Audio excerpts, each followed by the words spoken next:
Yeah, it's really allowing seeing from silence, right? Because even when there's noise, something is listening to the noise. Now, is that something listening to the noise, is it quiet?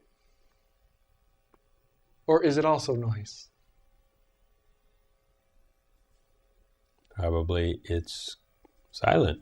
Right. So looking from there... So it can hear the noise. Yeah, right. Because noise on top of noise is just more noise. It's probably not very distinct. Right. So look from that which is always silent.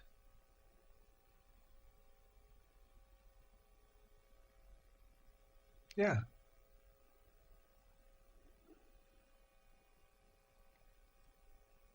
It's kind of disorienting a little bit. Well, it takes presence.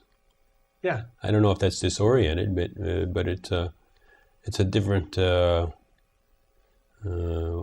exercise, Yeah. than normal. Normally, maybe I just like to sit in without presence or without awareness or with limited awareness or with awareness locked onto some part of history or in some kind of a dream. Mm-hmm. Yeah, for me, another way of talking about it is actually looking. You have three eyes, right? At least, you're like a potato. Yeah. You're like a potato. You have three eyes. You've got at least these two, right? Right. But you've got the third eye, and the third eye is right here, right? The third eye is right here. If you open this eye and look with all three eyes, right? Because if you close these eyes, you're not going to physically see anything. You'll see reality, but you won't see reality manifesting, right? You'll see reality in its unmanifested form, right? In its formlessness, right? But when you open these eyes, and you also open this eye, when this eye opens, right? This eye is kind of like the unity eye, right? This eye is kind of like the unity eye. And the other eye is the eye that notices distinctions, differences, discrimination.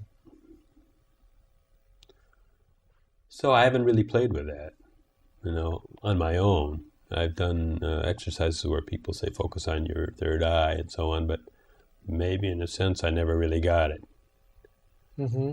Yeah, maybe the kundalini, if you will, the energy that rises, right? And you feel that energy here, and sometimes you feel that energy here, and sometimes you feel kind of an explosion of your sense of self expanding out into the universe, right? That whole thing is kind of awakening the possibility of three eyes. Right? And that third eye is essential for an essential encounter. You can't have an essential encounter without the opening of the third eye, right? That's what awakening is. So is it necessary to think about it, or notice what's happening with the third eye, or is it just happen by itself? Well, the whole metaphor of third eye might be really weird and strange for people and confusing. So if that is, throw it out and just, a teacher can just validate, right, when you've had an authentic experience of presence, right? Because the third eye is presencing, right? The great awareness, the great aware space that we are, the great life that's pulsating in this body, right, is looking, is seeing. It's seeing, but it has a different quality of seeing. It's not seeing from your history. It's not seeing from your I and my. If it was seeing from your I and my, how would you be able to have an authentic encounter? Right? Because you would be like, well, I this, and I that, and my this, and my that. You'll never be able to get away from the story of yourself. Right? As long as you hold on to I and my, you can't get away from the story of yourself. It's impossible.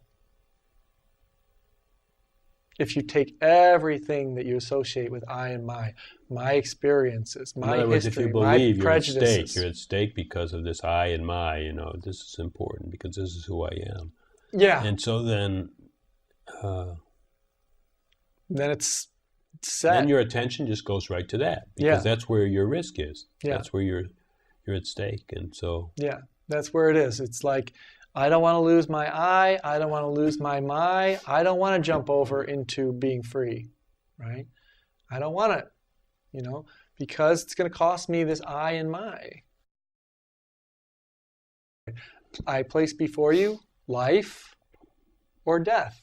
Choose life. There's a choice.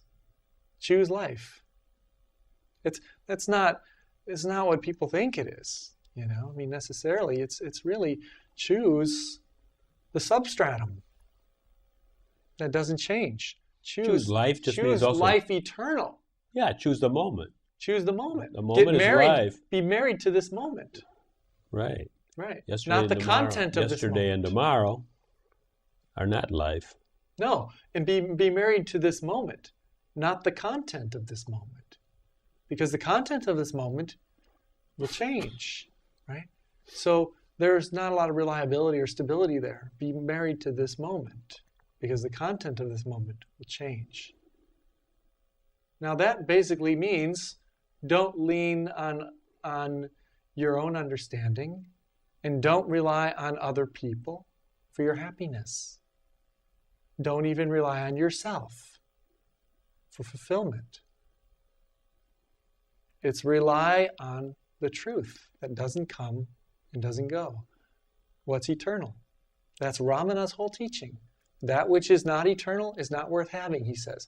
That which is eternal cannot be acquired. It must be here now, and it must be here always. So let's check it out. Never not here.